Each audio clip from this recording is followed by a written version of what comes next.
Hi, everyone. This is Scott Levin, Chief Peacekeeper, and I'm here with a very good friend of mine, Laurie Itkin. How are you, Laurie? I'm great, Scott. Thanks for having me. Of course. So Laurie and I have recorded a couple other videos in the past. She is an extraordinary certified divorce financial analyst, and how she helps my clients. So I'm a family law mediator.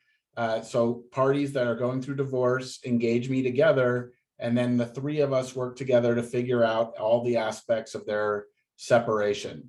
And oftentimes I've worked with Laurie, who I bring into those mediations to work with my clients on things such as, how to divide and value restricted stock units or 401ks that have existed in part prior to marriage and in part after marriage and then after the date of separation. So there's all these technical financial elements of divorce that someone like Laurie fills in for the mediator or the litigators when you're going through divorce. So today, what we wanted to talk about is something that is relevant to anyone starting the divorce process.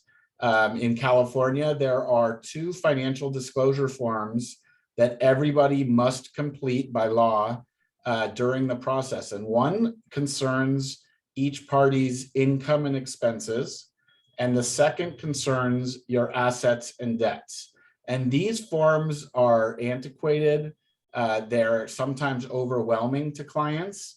And so in mediation, it's a godsend when people come to the mediations with the forms completed in full, they're detailed, but that can be tricky for people. And so Laurie actually has a brand new solution that she's developed, and I'm going to let her speak, I promise, that helps anyone in California fill out and understand and accurately complete what are called the 2 financial disclosures. So Laurie, can you tell us a little bit about, what you're offering? Yeah, absolutely. Happy to be here, Scott. I tried to fill a need that I saw. I created an online course that actually is a sequence of videos of me actually showing you the forms. And okay, you're screen sharing, great.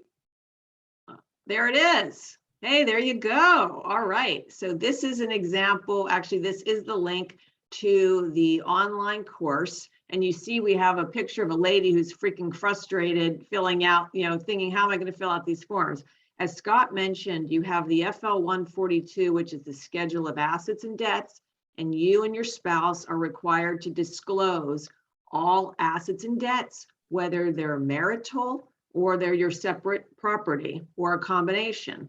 And then, as Scott mentioned, there's the FL 150, which is the income and expense declaration. And it's really important that the income be shown accurately, because that's how child and spousal support in part is based on, not fully, but that's a very big component. And this is the curriculum of the course.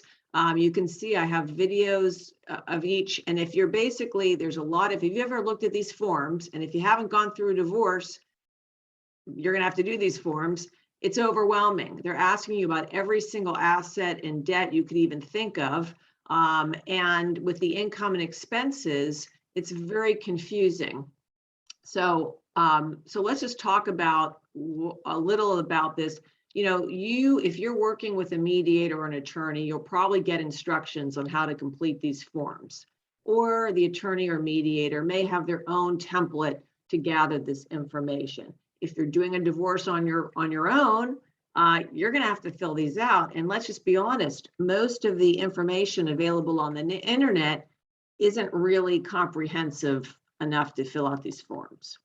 So I wanted to, I know we only have a few minutes, so let's highlight some of the challenges that people may have in filling out these forms. There is a column that allows you to state whether or not an asset or a debt is your separate property. And I have some videos explaining what that might mean in the context of a house where somebody purchased a home before marriage, in the context of a 401k, where here he's showing you the forms, folks, in real time, Vanna White with a beard. We're on it today. You see, you're on it. We didn't even practice this. So you can see there's a column for separate property, and 401k. You or your spouse might have had money in a 401k before you got married. So also, if you've been separated a long time, 2 or 3 years, you may be confused about, am I supposed to put the current value of all these things or the date of separation value of all these things? On number 11 with stocks, bonds, and mutual funds, if I get RSUs at work or stock options, where the heck do I put that? What's the value of those? I help you answer these questions. And then when it comes to FL 150, which Scott's not ready to show it, but that's your income and expense declaration. You're right on it. Oh, I'm sorry, I was on it. Okay, I'm coming back. You're on it. There we go. He's trying to keep up with me. Okay, so if you go down, this one really is overwhelming for people. yeah, and like on the next page, it's going to ask you all these things about your income and stuff. And here's the kicker: if you're a W-2 employee, this is a no-brainer. If you're self-employed, this can be maddening. Do you have a Schedule C? Are you an S Corp? Are you a C? Do you have a C Corp that you own and you get dividends? What happens if you get a bonus from work? What does this mean? You've got rental property income. Is that the income before expenses for the property? Is it not? I teach you all this stuff in this course. And look, if you spend the time on the course, which is going to be about 1 to 2 hours for most people, maybe even slightly longer if you have a lot of different assets, you are going to be able to feel confident when you bring these forms into your attorney or mediator. They will probably be 95% accurate. Let's talk about the budget. See this budget here? Antiquated, as Scott mentioned.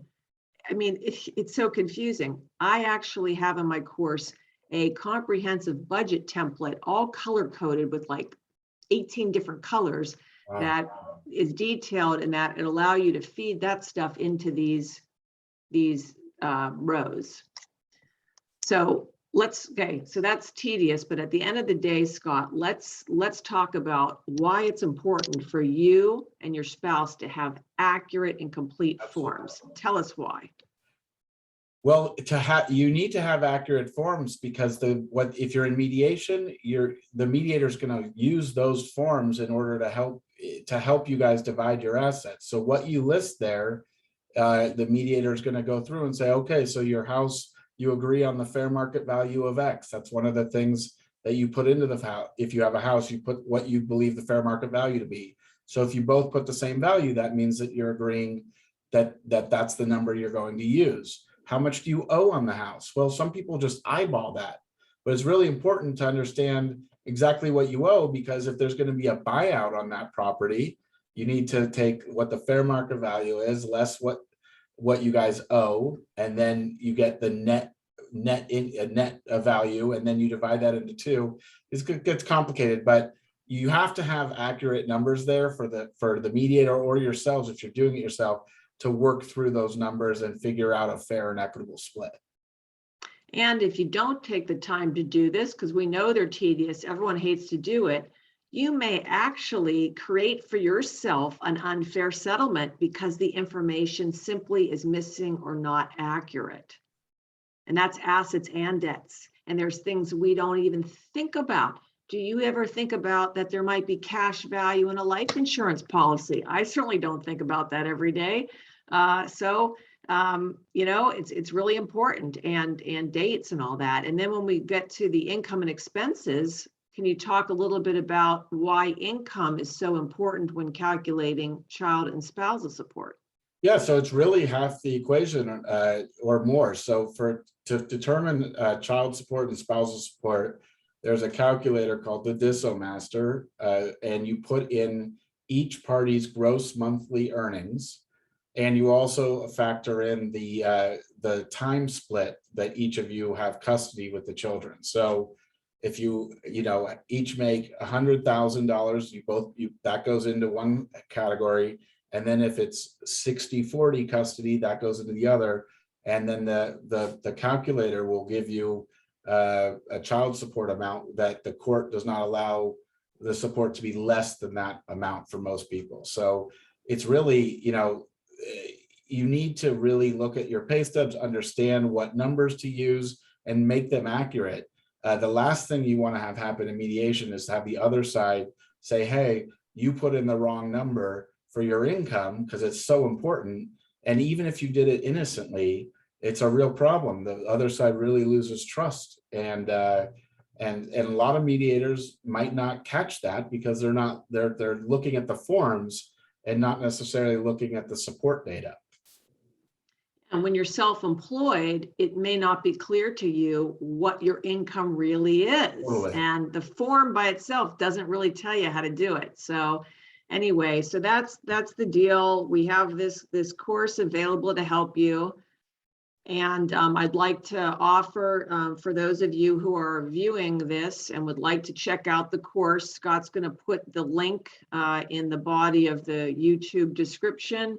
And we'll have a special code to give you 20% off the course. It's very affordably priced, and you will get so much value out of it just based on the feedback I've already received. And what a peace of mind to know that you're completing these tedious, horrible forms accurately and completely. I agree. Well, thank you, Laurie, for being here today. And everyone check that out. Click on the code on the link for the discounted rate. And, Laurie is a really invaluable resource for all financial related matters to divorce. So thank you so much for being here today. Thank you.